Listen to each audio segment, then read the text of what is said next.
আপনাদেরকে এক ঘটনা শোনাই। ঘটনাটা কোনো হাদিসে আমি এখন পর্যন্ত পাই নাই, বা আমি যাদের কাছ থেকে শুনছি তারাও কোনোদিন বলে নাই যে এটা একটা হাদিসের ঘটনা। বাকি আমার মনে হয় হয়তো পরবর্তী যুগে রাসূল সাল্লাল্লাহু আলাইহি ওয়াসাল্লামের পরবর্তী যত বুজুর্গরা আসছিল এদের যুগের কোন এক ঘটনা। এক মহিলা নারী যে পতিতা ছিল, পতিতালয় নিজের দেহ ব্যবসা করত। দেহ ব্যবসা করতে করতে ভুলক্রমে কোন একজনের সাথে উনি যখন শারীরিক সম্পর্ক করতে লাগলেন, উনি ভুলবশত ওনার পেটে সন্তান চলে আসলো।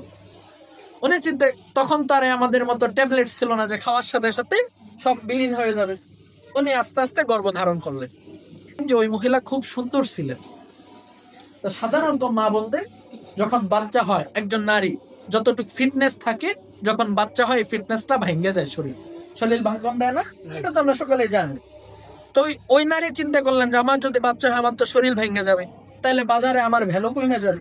এখন আমাকে যে 1000 টাকা দেয় রাত্রের জন্য, সে তখন 500 টাকা দিবে, স্বাভাবিক।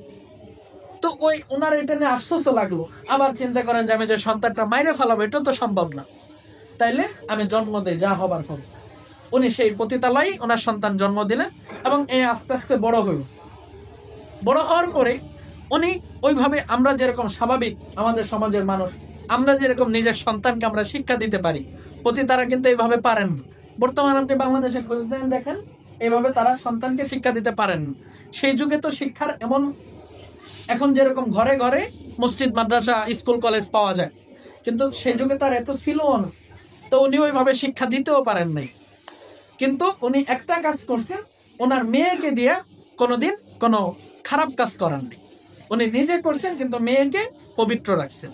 এবং উনি চেষ্টা করে ওনার শেষ ওই পতিতার যে মালিক তার কাছে ওসিয়ত ছিল যে আমি মারা যাওয়ার পরে আমার লাশটাকে এইখান থেকে বের করে দিবেন এবং আমার মেয়েকেও সসম্মানে মুক্তি দিয়ে দিবেন, কোনো করবেন না।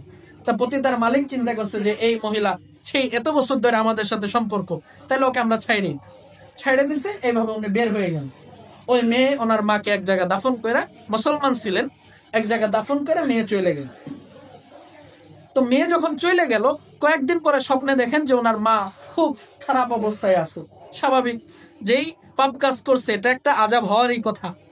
ওনার মা খুব খারাপ অবস্থায় এরকম কবর জগতে আছে। এখন ওই মেয়ের তো এরকম ধর্মীয় জ্ঞান নাই, সে তো আর ওইভাবে শিক্ষা করতে পারেন নাই। তা উনি কি করবেন উনি বুঝতেও পারেন না। উনি রাত্রে স্বপ্নে দেখে দিনে ওনার মতো উনি ঘুরে ফিরে খায়। ওই মার জন্য যে আমার কিছু করতে হবে এটা ওনার ভাবনায় আসেন। এরকম একদিন দুই দিন যখন স্বপ্নে দেখলেন, ওনার ওই রাত্রে একটু খারাপ লাগে যে মায় কি অবস্থায় আছে, আবার দিনে ওই সব ভুলে যায়।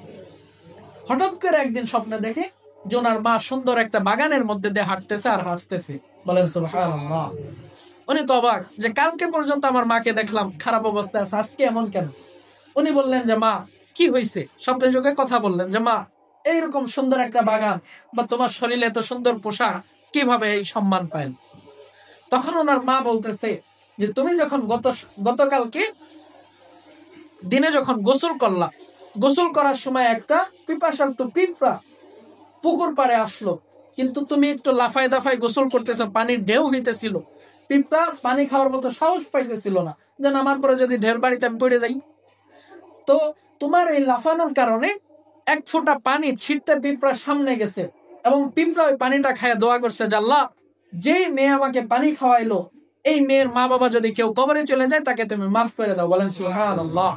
সেই পিঁপড়ার দোয়া আল্লাহ পাক রব্বুল আলামিন আমাকে মাফ করে দিয়েছে। এই মেয়েটি ইচ্ছা করে পানি দিছিল, অনিচ্ছাকৃত পানি দিয়েও ওই নিজের মাকে মাফ পাওয়াই দিলেন। তা আমি আপনি যদি ইচ্ছা করে আল্লাহর ঘর মসজিদে দিই, তাহলে আমার আপনার কি পরিমাণ সম্মান বাড়বে?